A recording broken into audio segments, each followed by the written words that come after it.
For me, age is an advantage, but I also see it's an advantage if you are young and it's an advantage if you are old.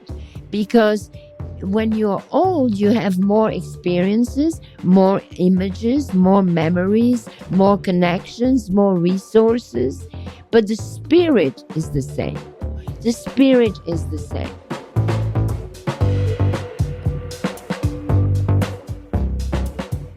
Hello, and welcome to the New Rules of Business by Chief. I'm Carolyn Childers. I'm Lindsay Kaplan, and we're the co-founders of Chief, the network of the most powerful women in business.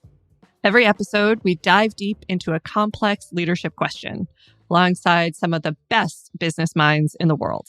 And this week's topic is one we've all seen frantic headlines about: generational warfare in the workplace. Stuff like Gen Z is coming for the boomers, or millennials are killing every industry except avocado toast. Hey, I love avocado toast. For the record, it is both healthy and delicious. Well, you are such a millennial. I'm actually an elder millennial. They're calling me an elder now. Noted. But it feels like every time we start to talk about how people from different generations work together, the same negative themes continue to come up. Like boomers are bad at technology, or Gen Z is biased in how they relate to people from Gen X. Exactly. But there's actually never been a study that shows any meaningful differences in the way that we work that can be attributed to our respective generations. And I think multi-age collaboration can be powerful in business. Completely. So today, we're talking to three women with big ideas about age and experience. First up, Ashton Applewhite, TED speaker and author of This Chair Rocks, a Manifesto Against Ageism. And then we're joined by the legendary fashion designer Diane von Furstenburg and Gabby Hirata, president of DVF. They're going to give us an inside look at their own powerful multi-age relationship and how it has led to strength for them and for the brand.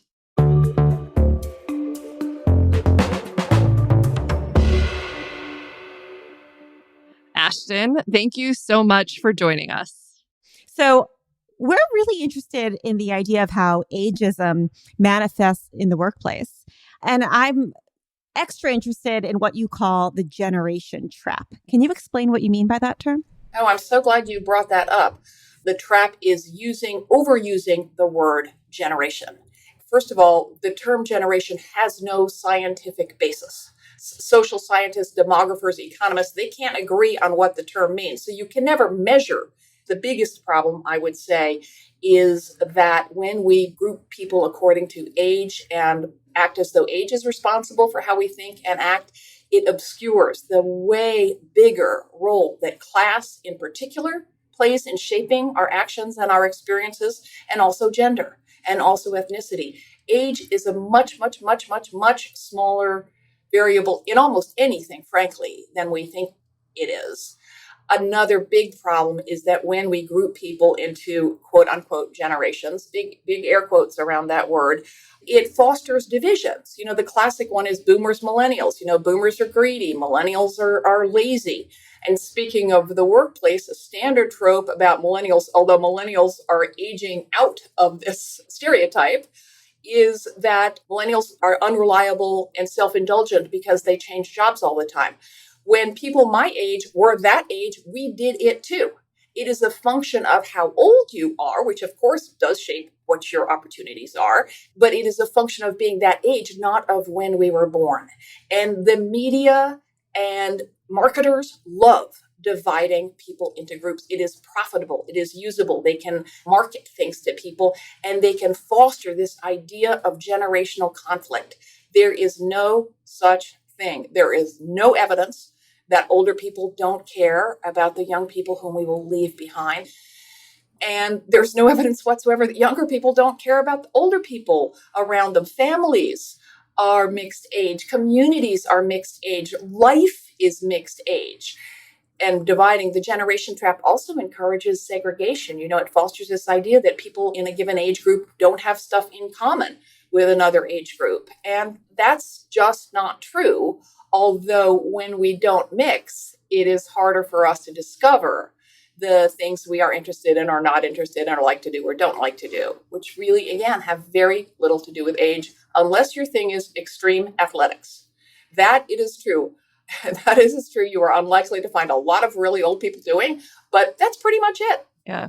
So you're saying when I call Lindsay a millennial that I am doing a disservice to her as a person. First of we all, fight about that all the time. First of all, I am an elder millennial, according to recent I believe articles it's I have read. Geriatric millennial. Thank you, which feels ageist. And second of all, I think, Carolyn, are you a zennial? I have And no idea what I why am. do you gravitate towards these sub names around generations? Is this something that we're clinging to recently? Maybe. But the minute you see something that applies to the group to which you think you belong, it's clickbait. We click on it because of the very human trait to see whether or not it applies to us. But the word is super handy. It's super ubiquitous. It's this very convenient shorthand, but it really is a habit. And it is a habit we need to break. If you want to describe what characteristic it is that you're referring to in Lindsay when you call her a millennial, describe what she's doing or what she's thinking. I guarantee you there are more people born within 5 years of either side of Lindsay who are different from that and don't do that thing. There's always more variation within a group, whether it's adolescents or Albanians, than there is between adolescents and Albanians. And stereotyping is never, ever, ever a good idea. Yes, absolutely. But can you talk a little bit about the critical benefits that come from having a mixed age workplace? Well, the most obvious one is that you have a lot of experience if you don't lay off your older workers. I mean, it is sort of nutty to have to say experience is an advantage, not a liability. A mixed age team is obviously, there's data to show that they are more effective, especially in creative industries, and even that companies are more profitable. But it's intuitively better for the same reason that a mixed gender team is better, that a mixed race team is better, mixed ethnicity. You have more perspectives at the table. And this is not to say that, the young people will all be tech wizards, or that the older people should be selling, retirement homes and the young people should be selling some technology or, hip music stuff. So it's not so that we can fulfill stereotyped roles. It is because it is an advantage to have diversity at the table. And of course, age is a criterion for diversity. And stereotypes often have an element of truth in them. Younger people on the team might throw out a bunch of quote unquote wild ideas, that have never been tried, that perhaps an older person might not think of. So when you have more stuff in the pot, you come up with richer solutions that speak to a broader customer base. Absolutely. So what can executives do to create these age diverse workplaces where employees of all age groups can thrive? Well, I know that there are tons and tons of websites out there that address this for people who have corporate experience in all different sectors, especially in tech, especially in advertising, especially in media, which are hugely ageist industries. I know there was a big study that just came out from an organization called, wait for it, Generation, that showed that a lot of the block is in HR professionals, who average age is somewhere in the mid-40s, I believe. And we all tend to gravitate to and feel most comfortable with people who are like us. Their study is pretty amazing that when they hired older workers or managed older workers, the older workers did as well or better than younger people in the company. And again, this is not to say older people are better or not as good. We want both. We want an age range in the workforce. Despite data that showed that these older workers met or surpassed their standards, they still discriminated against older job applicants. So we have the skills, we know the training, make sure it is applied. Amazing. Well, a huge thank you for coming and joining us today. Keep up your good work.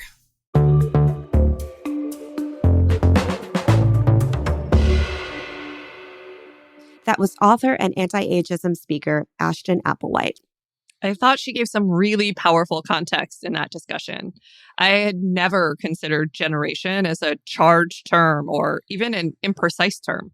Yeah, and I think she's totally right. There are plenty of people in my age group that I have less in common with than someone my parents' age. And a multi-age workplace can have real benefits versus one where people are all the same age. They've got different experiences, different ways of engaging in the world, different styles. We talk all the time about the benefits of diversity, and that includes diversity of age. Exactly, which is why I'm so excited for our next guests, Gabby Hirata and Diane von Furstenburg. Obviously, Diane von Furstenburg needs no introduction. This woman is a legend. She launched her fashion line in 1972, and over the decades, she's grown the company into an international powerhouse. And since it is relevant to this conversation, she's in her 70s. By contrast, Gabby Hirata, the president of DVF, is in her early 30s, but brings a wealth of supply chain expertise to the helm of DVF. She's also in my core group at Chief, so we've gotten to know each other really well, and I can tell you she's absolutely incredible.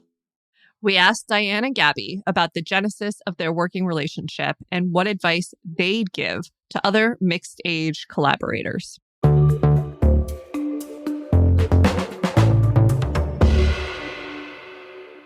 Hi, Diane and Gabby. Thank you for joining us again. As you know, both of you spoke with the entire Chief community, and it was probably the most exciting, most powerful conversation we've hosted at Chief to date. Well, it was actually very exciting for us too, because I don't think that Gabby and I never had a conversation like that.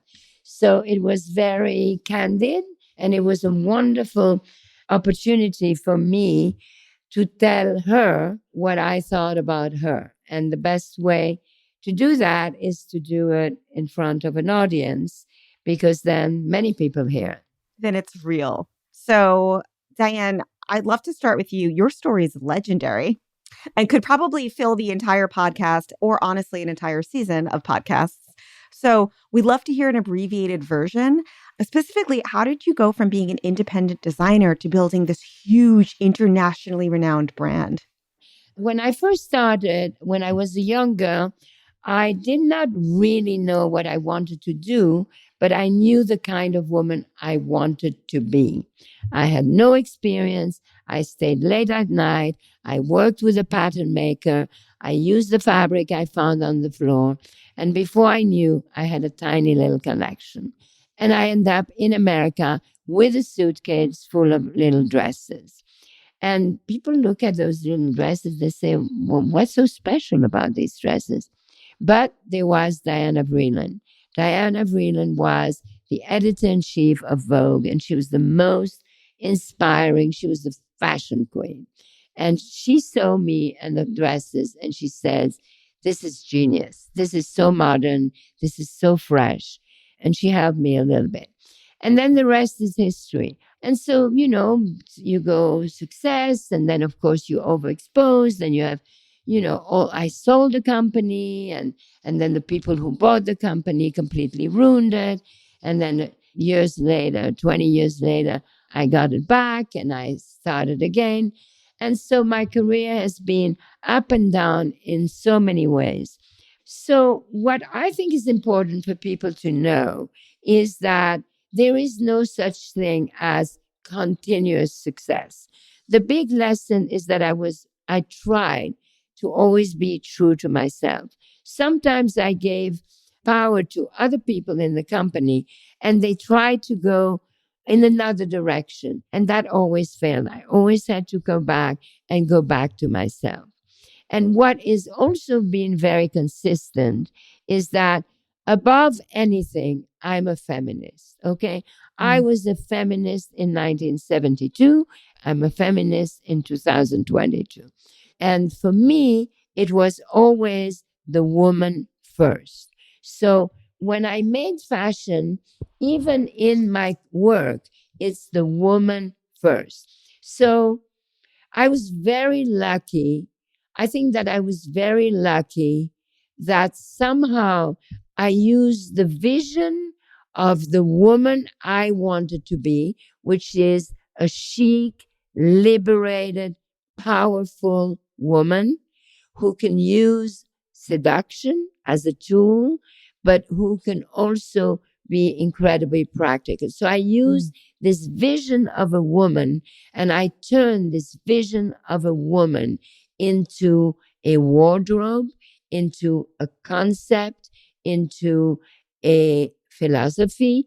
And somehow now that I am an older person, I look back and I see, wow, all the pieces of the jigsaw puzzle do fit together.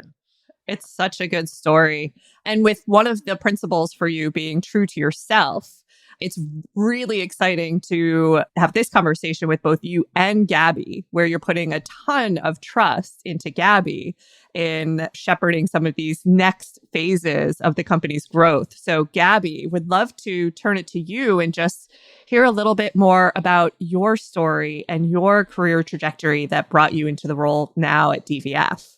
Of course. Mine is going to be a much shorter version than Diane's. But I started in supply chain.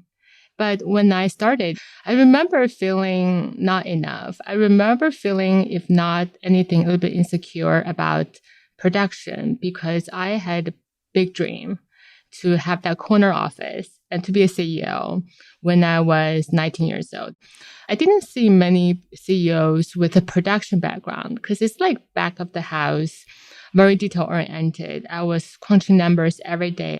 And now 12 years later, really the vision for creating this new DVF, the DVF new chapter, really comes from my solid understanding of the production. So today I'm looking at my career from the past 12 years ago, and I'm very happy to call myself supply chain executive because look around Apple, Tim Cook's one the most famous supply chain background CEO. I think it's an exciting time for us. It's incredible. And Diane, how did you know that Gabby was the right pick to lead DVF in this moment? COVID happened, right? And I thought, oh my God, if the world is stopping, this is the opportunity for me to reset the business model. I didn't know how, but I knew that was the decision. At the time, I had met Gabby because she had been hired to manage the Asian business of DVF. But I noticed her because in February 2020, in China, there was already COVID. And it was Fashion Week in New York.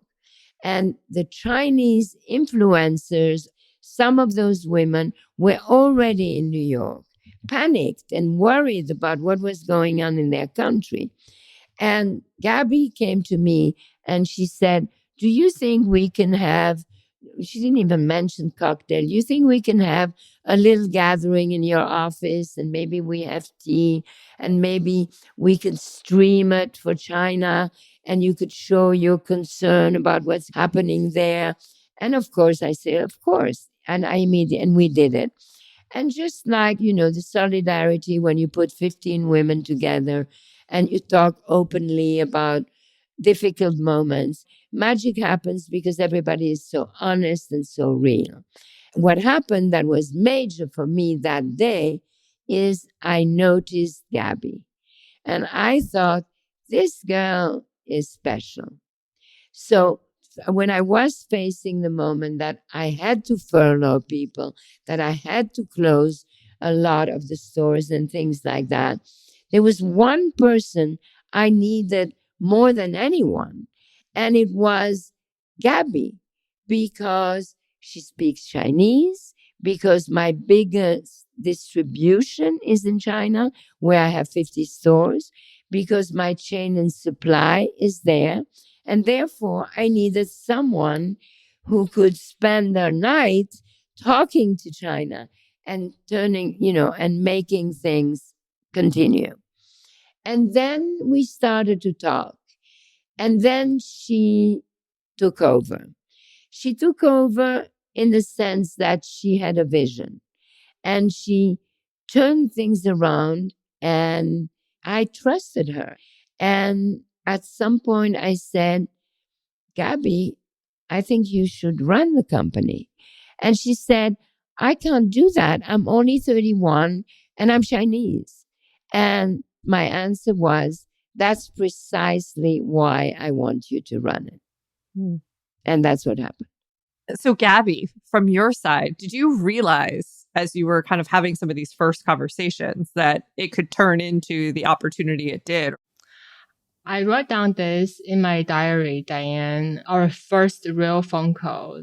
That was in March. That was when, we started following people and everyone knows as employees. Somehow I was pretty sure I'm going to use that conversation to pitch to Diane about this crazy idea I have, which is let's continue this brand and let's amplify this brand and let's make money and let's earn admiration, love from all women around the world, more so than today.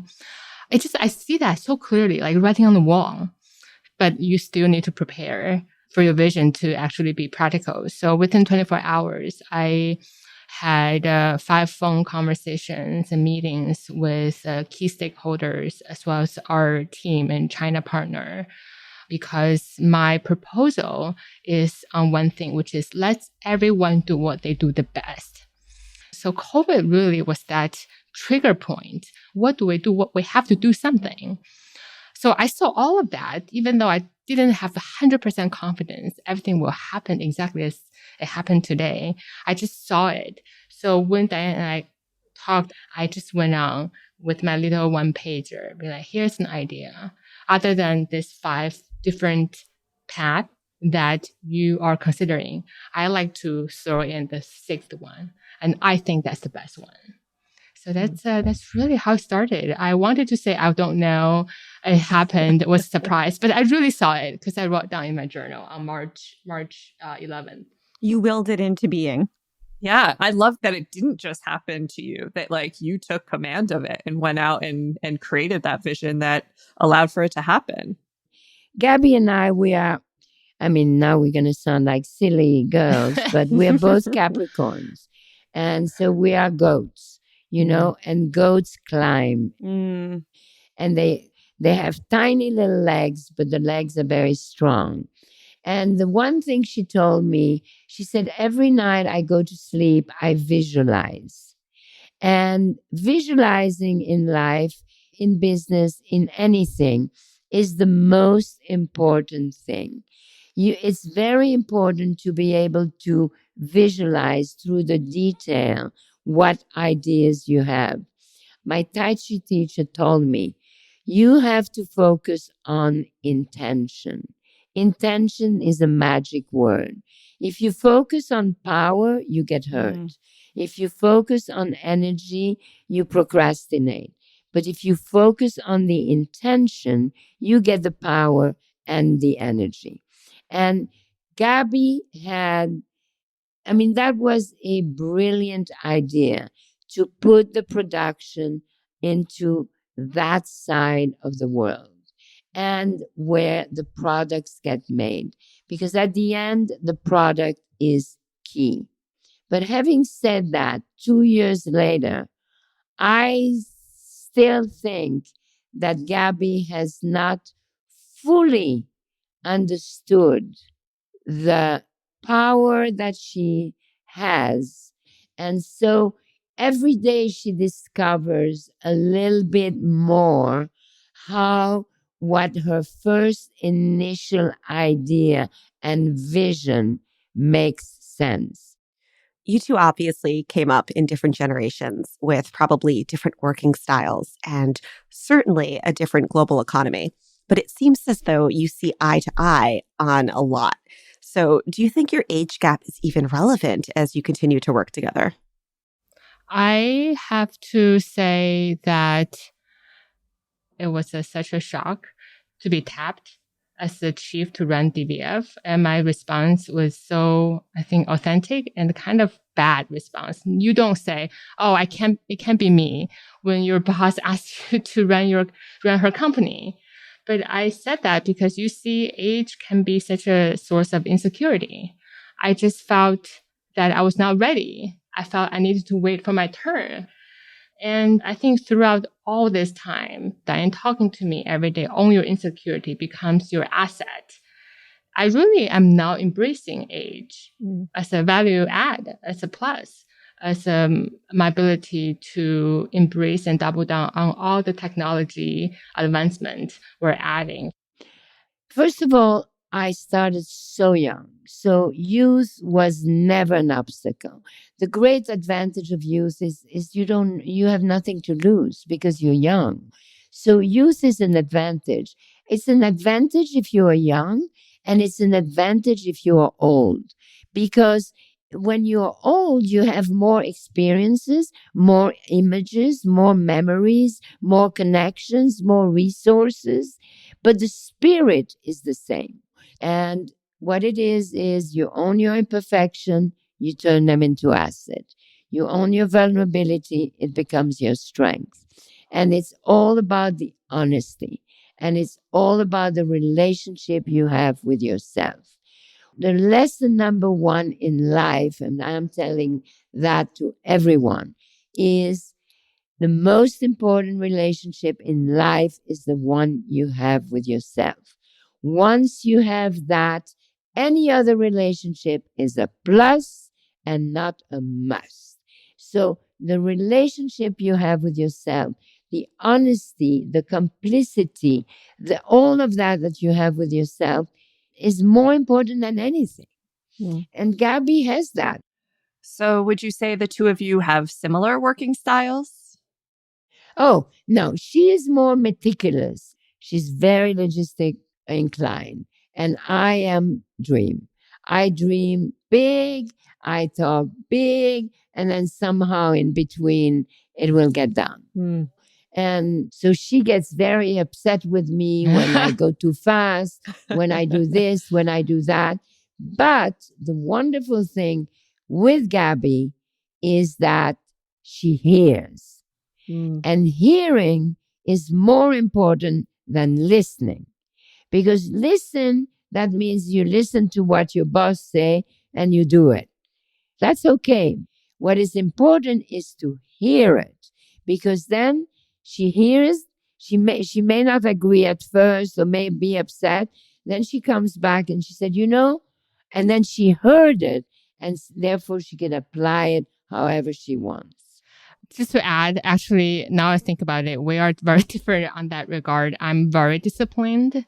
I'm very to-do list driven, long-term 5-year plan, 1-year plan driven. Diane is so intuitive, so visionary. She has 20 amazing, greatest ideas before her breakfast time. So often, we debate. And through that debate, true priority emerges. But there are times where I didn't even realize that. I was like, why are you screaming? I was like screaming on the phone. It's like, it's so painful for me to say no to you. But I have to say no to you because 1, 2, 3, 4, 5 bullet point reasons. And we're going to do one thing and one thing only until it's good. And then sometimes I hang up my phone. It's like, did I just yell at DVF? I think I just did. But then talking about authenticity, I guess that's how empowered I am to speak the truth and speak my heart. And what backed me up is my passion, how much I care. And I was like, I guess I just really love you. I love you so genuinely. And you see, the thing is that I have a magic wand. And I use my magic wand every day. I try to make a miracle, at least one miracle a day for other people. And this gives me pleasure, but it creates more miracle, So I know I can do anything, or I know I can make things happen. And so I have less time ahead of me too. So I am more in a hurry. Gabby she executes it, and she executed step by step. And I think this is all very, very fresh, very, very new, and time will tell. But I think that we were incredibly lucky to find each other. And I think that we are in a very, very exciting path. She is on the exciting path. And, the more I teach her, the more I I connect her with people, with knowledge, with this, the more I will pull away so that I can work on my impact. Because again, what is important to me is that I am very much of a feminist, and I really want very much to spend the last period of my life to use my voice, my experience, my knowledge, my resources into helping other women to be the women they want to be. To add what Diane just said, slowly or time really flows differently to different people. And that's another aspect of difference when it comes to age. I remember we're discussing something I'm planning 3 years down the road, and Diane wanted it to happen earlier. And I said we needed to focus about, and she said time is different to me than compared to you. And talking about teaching, Diane, even though it has been just 2 years, you're making such an imprint on me. Now I see time so differently than before, where I felt time is infinite. There's unlimited amount of time. Now I don't think that way. I think like Diane. I think time is a very limited, the most valuable asset that Diane, and the team has. Now we talk a lot about when we think about personal career development for every single person on our team, we ask ourselves, how do we make this time worthwhile for our customers? So that's to do a good business and product. And for the employees, for every person, how do you develop your career path within DVF, regardless of your age, so that your time at DVF is worthwhile for you, for your future endeavor, either within DVF or outside DVF? It's amazing.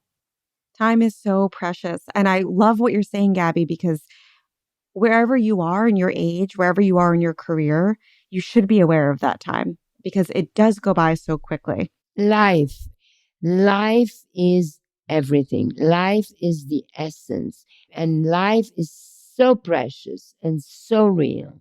And being in the present, and it's being honest, and it's being respectful. It's paying attention to details, paying attention to people. You get so much richer and you know so much more. Honesty is really, truth is my religion. And Diane, you've clearly been a mentor to Gabby, but has she been one to you?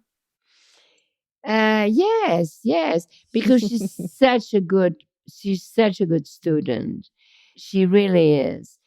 And sometimes, as she said, she fights and she say, no, but then she hears and then she retains what is important and how to do it.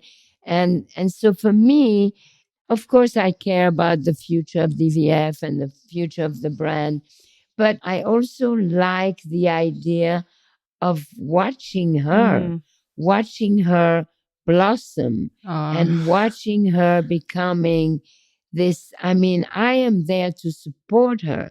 And the joy that she gives me is that she's worth it. And therefore, I don't waste my time, or at least I hope so. I don't think I can be a mentor to DVF, but I would say I'm a very truthful advisor to Diane. And I think there's still so much for me to learn from her completely. What advice do you have for other leaders hoping to foster this type of powerful intergenerational relationship? Because what you have is so authentic and strong and real. Unique. Yes, and unique. Well, the first thing that came to my mind is that find DVF, find Diane. Well, for people who can't find DVF, step one, find Diane. At the end, you also are your own mentor. I mean, she was lucky because I gave her the opportunity or whatever. But if it wasn't me, she would have found another opportunity. She would have found another thing. It goes back to the relationship you have with yourself. You also are your own mentor if you're honest, if you're not delusional, if you pay attention. And also if you see opportunities. When I talk to young people, when you start life, you have all these doors in front of you. And which door is going to be your door, you don't know. So you have to be open and you have to not judge things by the first impression. And you have to see where the opportunity is, and you have to go with the river. You know, you don't swim against the water. We talk about age, we talk about confidence, we talk about working with your boss, but fundamentally it's about passion. If you care that much, if you want it that much, regardless of the age of yourself or the age of your boss, you are going to raise your hand and say, I have an idea. How about this? And how about me? As scary, as crazy as that moment sounds, when you care and want something that much, when you know so clearly what your passion is and who you want to be, that is truly the foundation of doing everything. Absolutely. So, not surprisingly, this conversation has been incredible. And I just want to wrap with a question that we ask all of our guests. What's the best piece of leadership advice you've ever gotten? And Gabby, I imagine yours might be from Diane herself. Own it. Brian Lords, who is one of the founders of CAA and who is a friend of mine, he came from Louisiana, and so he was a Southern boy. And his grandfather gave him the best advice. Boy, he said, if you are the first to arrive at the office and the last to leave, your boss will notice you. And, you know, it's another way of saying that, you know, if you see how much passion you have, people will notice that. Well, I want to thank you both so much for taking the time to chat with us. This was a wonderful conversation. And as partners ourselves, Lindsay and I, you are partnership goals for us of what you guys have created and the trust that you have for each other. So thank you so much. Okay, good luck, everybody. Thank you too.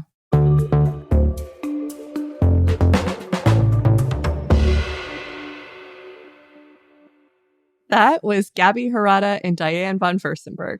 An amazing conversation with two powerhouses.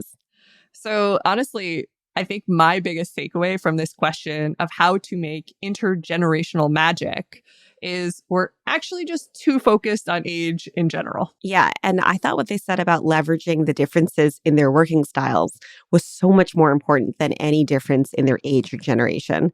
Like Diane is this big picture visionary and Gabby is the savvy operator. And what we really need to be focused on is how to find and tap into each other's different experiences and working styles, regardless of how they came about. We talk about that all the time, Carolyn. We're a good partnership because our working styles are so different and they usually complement each other. Usually. But I am very much structure and planning. And I'm creative chaos. And that dynamic is so much more important in our partnership than any 5-year age gap. Right, because our differences are probably more of a feature of who we are than the years we were born. Although some days, Lindsay, I feel those 5 years. I feel it in my bones. Such a zennial. That's all for this episode of The New Rules of Business by Chief. You can find us on LinkedIn, or if you're interested in joining the Chief Network, apply to be a member at chief.com. Thanks to Sharon Yee, Courtney Conley, Katrina Conan and Rial, Blaine Edens, and Gabriella Margarino at Chief. And to our production team, Pod People, Rachel King, Matt Sav, Amy Machado, Andy Bosnack, Madison Lusby, Michelle O'Brien, and Veronica Simonetti. Our music is by Colin Hatch. I'm Carolyn Childers. And I'm Lindsay Kaplan. Thanks for listening.